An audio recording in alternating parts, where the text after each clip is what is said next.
Salut à tous, on se retrouve aujourd'hui pour parler du Paris Saint-Germain ce mercredi 6 décembre et on commence tout d'abord avec Warren Zaïre, ça c'est une très bonne nouvelle, donc il est en avance sur sa récupération, le PSG va prendre son temps et ne pas précipiter son retour, donc le jeune Parisien pourrait faire son retour à la reprise, donc après la trêve de Noël, parce que même s'il pourrait potentiellement peut-être jouer l'un des matchs là suivants avant la fin de l'année, par exemple il y a Lille et Metz, 17 et 20 décembre prochain.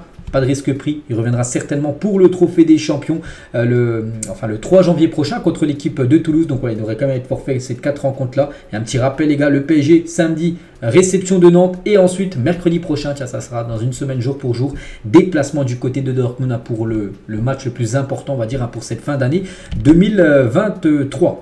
Et concernant ce match là, parce que là il y a quand même deux matchs importants, il y a quand même celui-là et 2024 un match important parce que là ça peut être le premier trophée du PSG dès le début d'année avec la réception de Toulouse. Bon c'est marqué 18h, je pense pas que c'est 18h, ça sera plutôt à 20h45 ou 21h le match. Et bref cette rencontre les gars c'est officiel, la tribune Bologne du Parc des Princes sera réservée aux Toulousains pour le trophée des champions, le TFC ouvert la billetterie de ce choc face au PSG, vu que ce match se joue au Parc des Princes, ça ne sera pas le stade full supporter du PSG bien sûr, vu que ça reste un adversaire, Toulouse a besoin de place quand même, donc voilà, toute la tribune Boulogne les gars, ça sera réservé pour les supporters toulousains et c'est officiel lors de cette rencontre.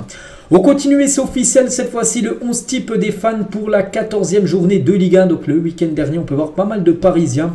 Mais pas que le PSG s'est imposé 2-0 contre l'équipe du Havre. On peut voir Mbappé, on peut voir Ousmane Dembélé, on peut voir Vitinha et on peut voir aussi même Danilo Pereira et même Achraf Hakimi, quand même 5 Parisiens dans le 11. Là, c'est les fans qui ont voté. Donc, c'est vrai que tous, ils ont été bons, bien sûr. Arnaud Tenas aurait pu être également dedans. Bon, c'est plutôt Chevalier. Bon, lui aussi, il a fait un gros match. Je crois qu'il a arrêté 2 pénaltys avec son équipe de Lille. Tiens, pour continuer avec Kylian Mbappé, vu qu'on a parlé de lui là juste avant, vu qu'il était dans l'équipe type. Donc, voici les 3 nommés pour le trophée UNFP du meilleur joueur du mois de novembre en Ligue 1. On a le choix entre Jonathan Klaus, Jean-Claire Todibo, mais surtout Kylian Mbappé. J'ai l'impression chaque mois les gars, il figure parmi les 3 prétendants qui peuvent remporter ce prix.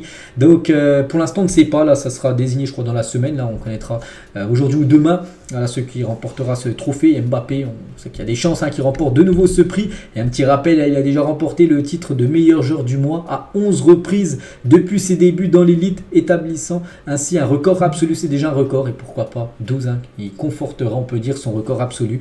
Donc j'ai plus les stats, ce qu'il a eu, enfin ce qu'il a fait lors du mois de novembre, mais bon. Après, Jean-Claire Todibo, c'est un défenseur. Jonathan Klaus, c'est également un défenseur. Si on regarde par rapport au but, on pense qu'Mbappé a marqué plus que les autres. Donc on verra, les gars. Il y a des chances que ça soit de nouveau. Kylian Mbappé l'a déjà remporté pour le mois d'octobre ce trophée.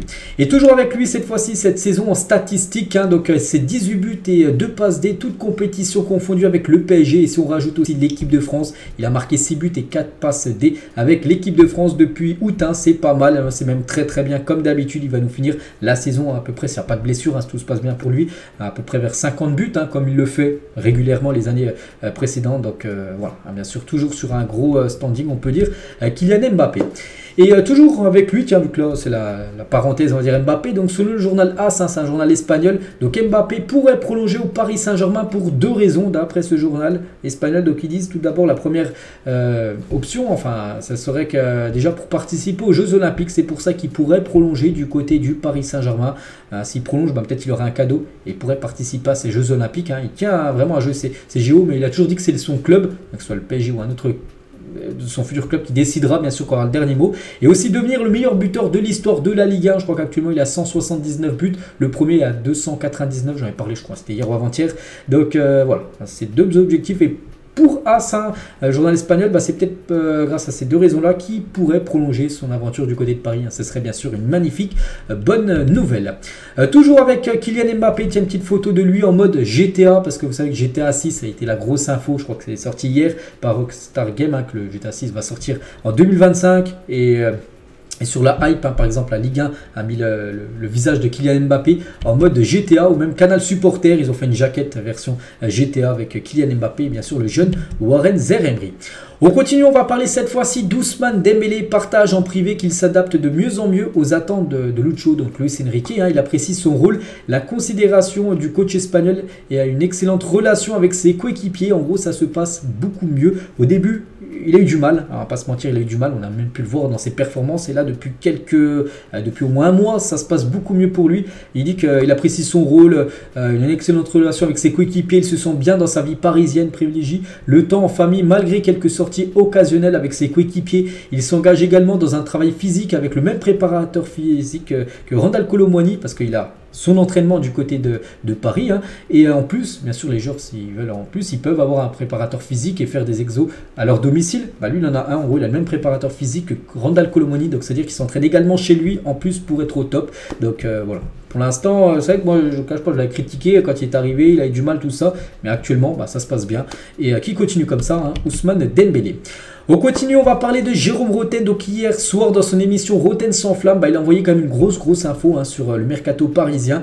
Et il indique qu'un transfert est déjà bouclé au PSG en vue du mercato d'hiver. C'est lui qui a dit ça, Roten, hier. Hein. Donc tout est finalisé avec un défenseur central axe gauche au PSG. Le joueur est d'accord, c'est un genre d'expérience. Donc voilà, bon, pour l'instant, quand je fais la vidéo, il n'y a pas de nom, les gars. Nous qui aurait fuité, mais bon, je pense que ça va arriver très rapidement. Et d'après Roten, bah, il y a un défenseur gaucher, hein, parce que si je joue axe gauche, je pense qu'il sera gaucher, et qui devrait signer, et qui serait déjà d'accord, hein, du côté du PSG.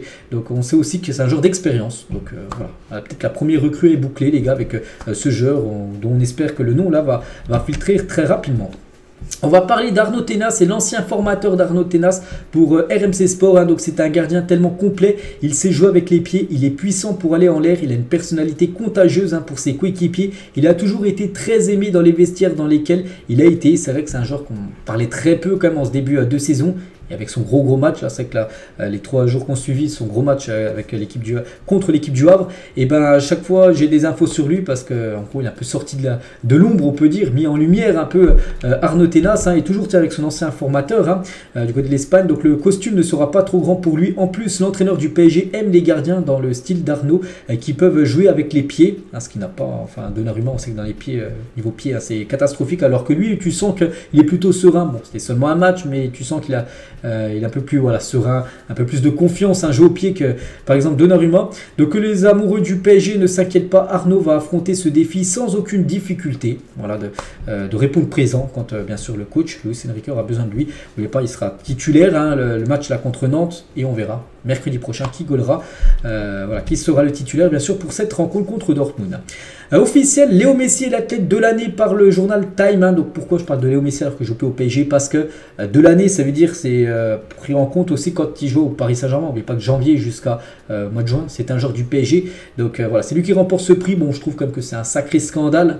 Donc l'année, les gars, quand il a gagné la Coupe du Monde, voilà, c'était en 2022. Donc là, cette année, qu'est-ce qu'il a fait, qu'est-ce qu'il a gagné? Pas grand-chose. Et c'est lui le prix de l'athlète de l'année.